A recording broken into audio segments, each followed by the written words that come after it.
This video examines the case of Dayrit versus Norquillas, a decision from the Philippine Supreme Court en banc regarding jurisdiction over summary ejectment suits that involve agrarian reform beneficiaries. This case, docketed as GR number 201,631 and decided on December 7, 2021, centers on the jurisdictional conflict between a forcible entry action and the authority of the Department of Agrarian Reform Adjudication Board.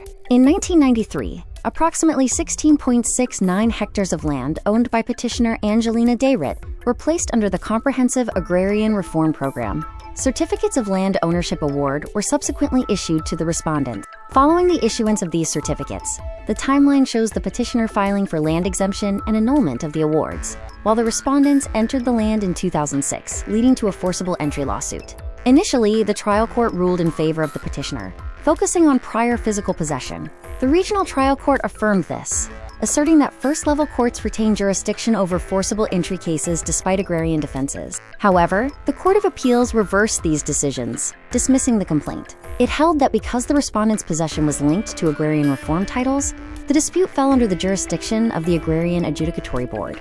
The primary legal issue before the Supreme Court was whether a court has jurisdiction over a forcible entry case when the entry is based on agrarian reform titles. The petitioner argued that ejectment suits should remain in court to maintain public order.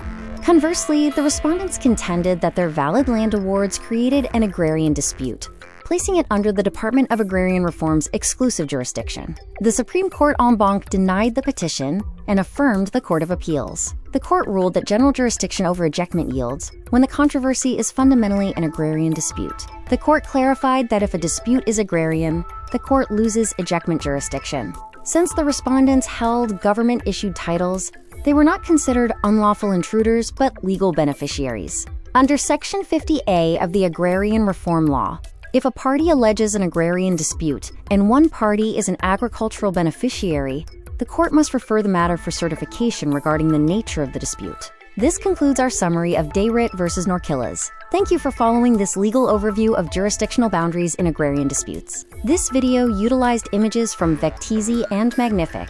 Please refer to these sources for further visual information.